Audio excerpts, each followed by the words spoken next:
എല്ലാ വിദ്യാർത്ഥികൾക്കും ഒരിക്കൽ കൂടി PMK എജ്യൂമീഡിയയുടെ പുതിയൊരു ക്ലാസ്സിലേക്ക് സ്വാഗതം. നമ്മൾ ഇന്നിവിടെ ഡിസ്കസ് ചെയ്യാൻ പോകുന്നത് ടൈപ്സ് ഓഫ് പാർട്ട്നേഴ്സ് ആണ്. പാർട്ട്ണർഷിപ്പിലുള്ള വിവിധ തരം പാർട്ട്നേഴ്സ് ഏതൊക്കെയാണെന്നുള്ളതാണ്. വളരെ സിമ്പിളായിട്ട് നമ്മൾ ഓരോ പാർട്ട്നേഴ്സിനെയും എക്സ്പ്ലെയിൻ ചെയ്യാൻ ശ്രമിക്കുകയാണ് ഇവിടെ. അതിനു മുമ്പ് നിങ്ങൾ ഈ ചാനൽ ആദ്യമായാണ് കാണുന്നതെങ്കിൽ ആ സബ്സ്ക്രൈബ് ബട്ടൺ ഒന്ന് പ്രസ് ചെയ്യുക. വീഡിയോ ഇഷ്ടപ്പെട്ട് കഴിഞ്ഞാൽ ലൈക്ക് ചെയ്യുക. ഉപകാരപ്രദമായി എന്ന് തോന്നുകയാണെങ്കിൽ നിങ്ങളുടെ സുഹൃത്തുക്കൾക്കൊക്കെ ഷെയർ ചെയ്ത് കൊടുക്കുക. അപ്പോൾ നമുക്ക് ക്ലാസ്സിലേക്ക് പോകാം. വിവിധ തരത്തിലുള്ള പാർട്ട്നേഴ്സുകളുണ്ട്. അതിൽ ഒന്നാമത്തെ പാർട്ട്ണറാണ് ആക്റ്റീവ് പാർട്ട്ണർ. ഇദ്ദേഹത്തിനെ നമ്മൾ മലയാളത്തിൽ സജീവ പങ്കാളി എന്നാണ് പറയുക. അപ്പോൾ ആരാണ് active partner? A partner who contribute capital and take active part in the business is called an active partner. ആക്റ്റീവ് പാർട്ട്ണർ എന്ന് പറഞ്ഞാൽ ഇദ്ദേഹം ബിസിനസ്സിലേക്ക് പൈസ കൊണ്ടുവരുന്നു, അതായത് ക്യാപിറ്റൽ കോൺട്രിബ്യൂട്ട് ചെയ്യുന്നു. അതോടൊപ്പം തന്നെ ആ ബിസിനസ്സിൽ വളരെ ആക്റ്റീവായ ഒരു റോളും അദ്ദേഹം കൈകാര്യം ചെയ്യുന്നു. എന്ന് വെച്ചാൽ ആ ബിസിനസ്സിൻ്റെ എല്ലാ പ്രവർത്തനങ്ങളിലും അദ്ദേഹം പങ്കാളിയാവുന്നു. അത്തരത്തിലുള്ള പാർട്ട്നേഴ്സിനെയാണ് നമ്മൾ ആക്റ്റീവ് പാർട്ട്നേഴ്സ് എന്ന് പറയുന്നത്. അപ്പോൾ നമുക്ക് അദ്ദേഹത്തിൻ്റെ ഫീച്ചേഴ്സ് എന്തൊക്കെയാണെന്നുള്ളത് ആ ബോക്സിൽ നിന്നും നോക്കി മനസ്സിലാക്കാം. ഒന്ന്, ഹീ കോൺട്രിബ്യൂട്ട് ക്യാപിറ്റൽ. അദ്ദേഹം ബിസിനസ്സിലേക്ക് എന്ത് കൊണ്ടുവരുന്നുണ്ട്? ക്യാപിറ്റൽ കൊണ്ടുവരുന്നുണ്ട്. He takes active part in the business.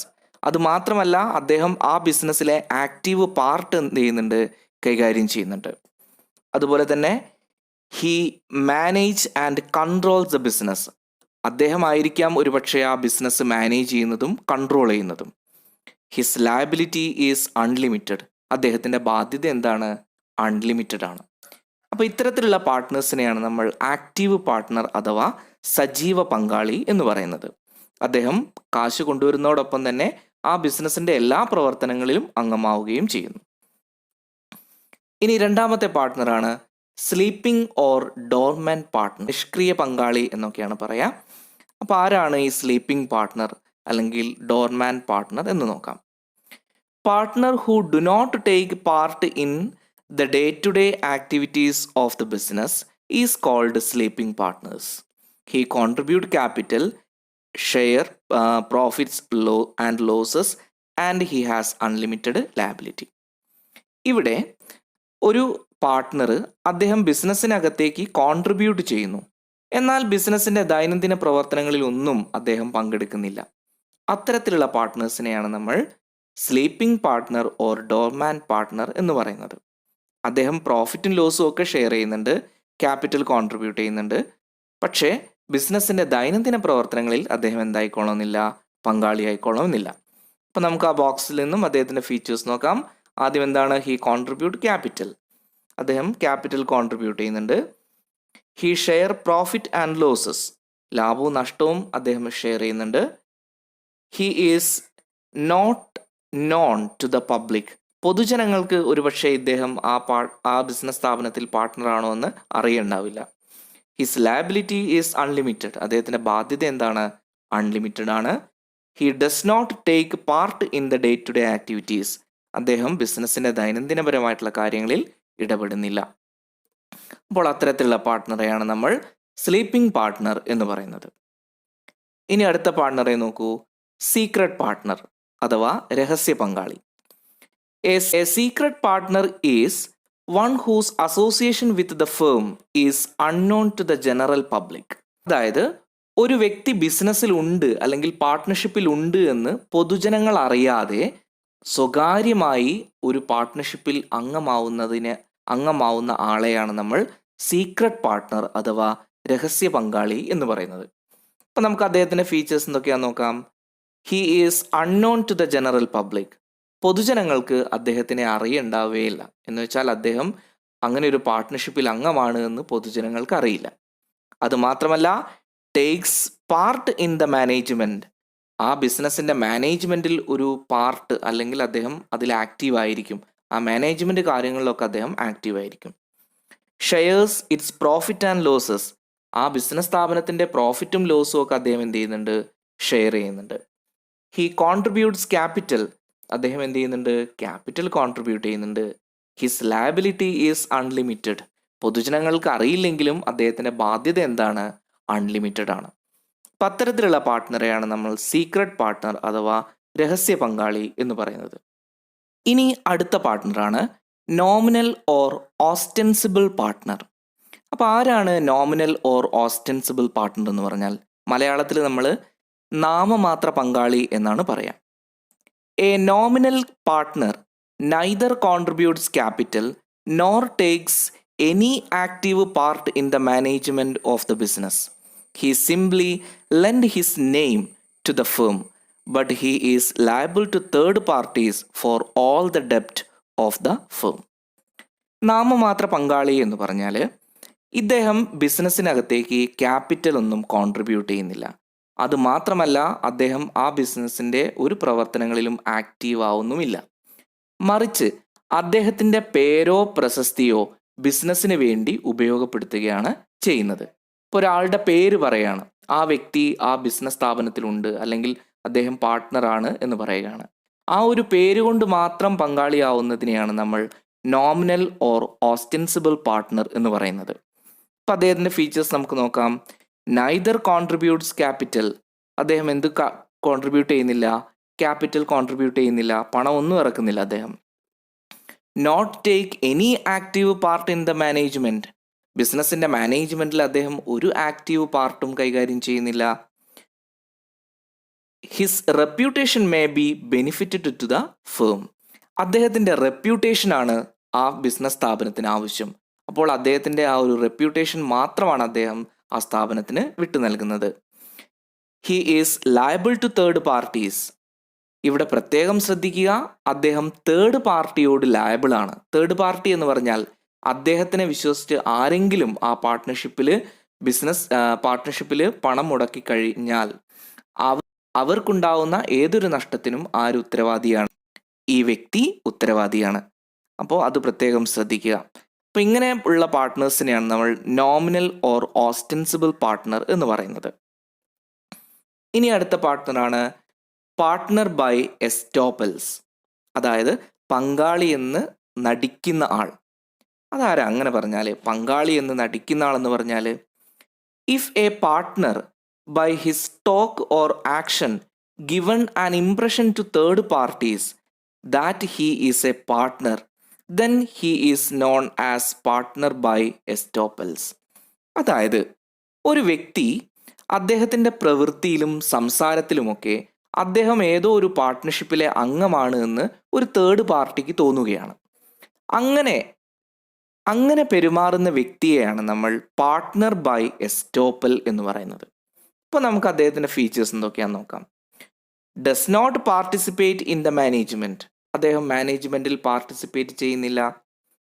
Does not share profit and losses, അദ്ദേഹം ആ പാർട്ട്ണർഷിപ്പിൻ്റെ ലാഭമോ നഷ്ടമോ ഷെയർ ചെയ്യുന്നില്ല.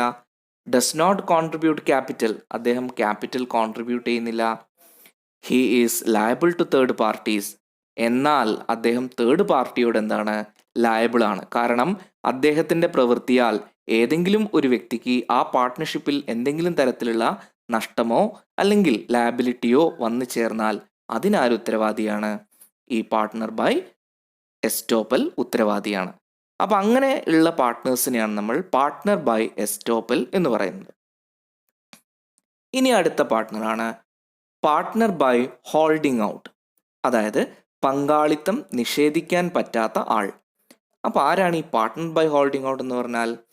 If a partner declares that a particular person is a partner of their firm and such person does not disclaim it, then he or she is known as partner by holding out. അതായത് പാർട്ട്ണർഷിപ്പിലുള്ള ഒരു വ്യക്തി മറ്റൊരു വ്യക്തിയെ ചൂണ്ടിക്കാണിച്ചിട്ട് പറയാണ്, അദ്ദേഹം ഞങ്ങളുടെ പാർട്ട്ണർഷിപ്പിലെ ഒരംഗമാണ്. യഥാർത്ഥത്തിൽ അയാൾ അംഗമായിക്കൊള്ളണമെന്നില്ല. അപ്പോൾ ആ കേൾക്കുന്ന വ്യക്തി അത് നിഷേധിക്കുന്നുമില്ല, എന്ന് വെച്ചാൽ അയാൾ പറയുന്നില്ല ഞാൻ പാർട്ട്ണർ അല്ല എന്ന് പറയുന്നുമില്ല. അപ്പോൾ അങ്ങനെയുള്ള ഒരു സിറ്റുവേഷനെയാണ് നമ്മൾ പാർട്ട്ണർ ബൈ ഹോൾഡിംഗ് ഔട്ട് എന്ന് പറയുന്നത്. കൂടുതൽ മനസ്സിലാക്കാൻ നമുക്ക് ഈ ഉദാഹരണം ഒന്ന് നോക്കാം. താഴെ 2 പിക്ചർ കൊടുത്തിരിക്കുന്നു. അതിൽ ഒരു വ്യക്തി പറയുകയാണ്, Jack is our new partner, അദ്ദേഹം ഏതോ ഒരു പാർട്ട്ണർഷിപ്പിൽ അംഗമാണ്. അദ്ദേഹം പറയാണ്, ഒരാളുടെ കൈ കൊടുത്തിട്ട് പറയാണ്, ജാക്ക് ഞങ്ങളുടെ പുതിയ പാർട്ട്ണറാണ് എന്ന്. അപ്പോൾ അദ്ദേഹം ഫൈൻ എന്ന് പറയുന്നു. കാരണം അദ്ദേഹം അത് നിഷേധിക്കുന്നില്ല. ആ നിഷേധിക്കാത്ത വ്യക്തിയെ നമുക്ക് പാർട്ട്ണർ ബൈ ഹോൾഡിംഗ് ഔട്ട് എന്ന് പറയാം. ഇനി നമുക്ക് അദ്ദേഹത്തിൻ്റെ ഫീച്ചേഴ്സ് നോക്കാം. He does not bring any capital. അദ്ദേഹം ക്യാപിറ്റൽ കൊണ്ടുവരുന്നില്ല. He does not participate in the management. അയാൾ മാനേജ്മെൻറ്റിൽ പാർട്ടിസിപ്പേറ്റ് ചെയ്യുന്നില്ല. Does not share profit and losses. ലാഭമോ നഷ്ടമോ ഷെയർ ചെയ്യുന്നില്ല. But liable to third parties. പക്ഷേ അദ്ദേഹവും എന്താണ്? തേർഡ് പാർട്ടിയോട് ലയബിളാണ്. മൂന്നാം കക്ഷിക്ക് എന്തെങ്കിലും തരത്തിലുള്ള നഷ്ടം അദ്ദേഹം മൂലമുണ്ടായാൽ അതിനയാൾ ബാധ്യസ്ഥനാണ്. അപ്പോൾ ഈ ഒരു കേസിനെയാണ് നമ്മൾ പാർട്ട്ണർ ബൈ ഹോൾഡിംഗ് ഔട്ട് എന്ന് പറയുന്നത്. ഇനി അടുത്ത പാർട്ട്ണറാണ് മൈനർ പാർട്ട്ണർ. നമുക്കറിയാം, പ്രായപൂർത്തിയാകാത്ത ഒരു പാർട്ട്ണറെയാണ് നമ്മൾ മൈനർ പാർട്ട്ണർ എന്ന് പറയുന്നത്. അപ്പോൾ പല ആളുകൾക്കും സംശയമുണ്ട്, ഈ മൈനർ പാർട്ട്ണറെ ഒരു പാർട്ട്ണർഷിപ്പിൽ ചേർക്കാൻ പറ്റുമോ ഇല്ലയോ എന്നുള്ളത്. അത് ഇങ്ങനെയാണ് അതിൻ്റെ കാര്യം വരുന്നത്. ഒരു മൈനറെ ഉൾപ്പെടുത്തിക്കൊണ്ട് നമുക്ക് പാർട്ട്ണർഷിപ്പ് രൂപീകരിക്കാൻ സാധ്യമല്ല. അതായത് ഒരു മൈനറെ അംഗമാക്കിക്കൊണ്ട് നമുക്ക് പുതിയ ഒരു പാർട്ട്ണർഷിപ്പ് രൂപീകരിക്കാൻ സാധ്യമല്ല എന്നോർക്കുക. പക്ഷേ ഒരു നിലവിലുള്ള ഒരു പാർട്ട്ണർഷിപ്പിനകത്തേക്ക് എല്ലാ അംഗങ്ങളുടെയും സമ്മതത്തോടു കൂടി ഒരു മൈനർ പാർട്ട്ണറെ അംഗമാക്കാം. അതാണ് നിയമം എന്ന് പറയുന്നത്. അപ്പോൾ നമുക്കിവിടെ നോക്കാം minor partner. A minor can be admitted to the benefit of a പാർട്ട്ണർഷിപ്പ് firm with the mutual consent of all other partners. അതായത് എല്ലാ പാർട്ട്നേഴ്സിൻ്റെയും മ്യൂച്വൽ കൺസെൻറ്റ് ഉണ്ടെങ്കിൽ പ്രവർത്തിച്ചു കൊണ്ടിരിക്കുന്ന ഒരു പാർട്ട്ണർഷിപ്പിലേക്ക് ഒരു മൈനറെ അംഗമാക്കാം. In such cases his liability will be limited to the extent of capital contributed by him. എന്നാൽ അദ്ദേഹത്തിൻ്റെ ബാധ്യത ലിമിറ്റഡ് ആയിരിക്കും. അദ്ദേഹം എത്ര രൂപയാണോ കൊണ്ടുവന്നത് ആ രൂപയ്ക്കനുസരിച്ചുള്ള ലയബിലിറ്റി അദ്ദേഹത്തിന് ലിമിറ്റഡ് ആയിരിക്കും. He will not be eligible to take an active part in the management of the firm. അദ്ദേഹത്തിന് ആ ഒരു പാർട്ട്ണർഷിപ്പിനകത്ത് അല്ലെങ്കിൽ അതിൻ്റെ മാനേജ്മെൻറ്റിനകത്ത് ആക്റ്റീവ് റോൾ കൈകാര്യം ചെയ്യാൻ സാധ്യമല്ല. But a minor can share only profit and cannot be asked to bear the losses. ഒരു മൈനർക്ക് ലാഭം മാത്രമേ കിട്ടുകയുള്ളൂ. അദ്ദേഹത്തിനോട് നഷ്ടം ഷെയർ പറയാൻ സാധ്യമല്ല. കാരണം അദ്ദേഹം കൊണ്ടുവന്ന പണത്തിനനുസരിച്ചിട്ടുള്ള ലാഭം മാത്രമേ അദ്ദേഹം ഷെയർ ചെയ്യുള്ളൂ, നഷ്ടം അദ്ദേഹം ഷെയർ ചെയ്യില്ല. However he can inspect the accounts of the firm. അത് മാത്രമല്ല, അദ്ദേഹത്തിന് ആ ബിസിനസ് സ്ഥാപനത്തിലുള്ള ബുക്സുകൾ ഇൻസ്പെക്ട് ചെയ്യാനുള്ള അവകാശവും ഉണ്ട്. ഈ ഒരു കേസ് നിങ്ങൾ മൈനറെ കുറിച്ച് ഓർത്തു വെക്കുക. ഇത്രയുമാണ് നമ്മളുടെ ഒരു പാർട്ട്ണർഷിപ്പിൽ അംഗമായിട്ടുള്ള പാർട്ട്നേഴ്സുകൾ. ഈ ഒരു ഏരിയ നിങ്ങൾക്ക് ഉപകാരപ്രദമായിട്ടുണ്ടാവും എന്ന് വിചാരിക്കുന്നു. ഉപകാരപ്രദമായാൽ നിങ്ങൾ ലൈക്ക് ചെയ്യുക, നിങ്ങളുടെ സുഹൃത്തുക്കൾക്കൊക്കെ ഷെയർ ചെയ്ത് കൊടുക്കുക.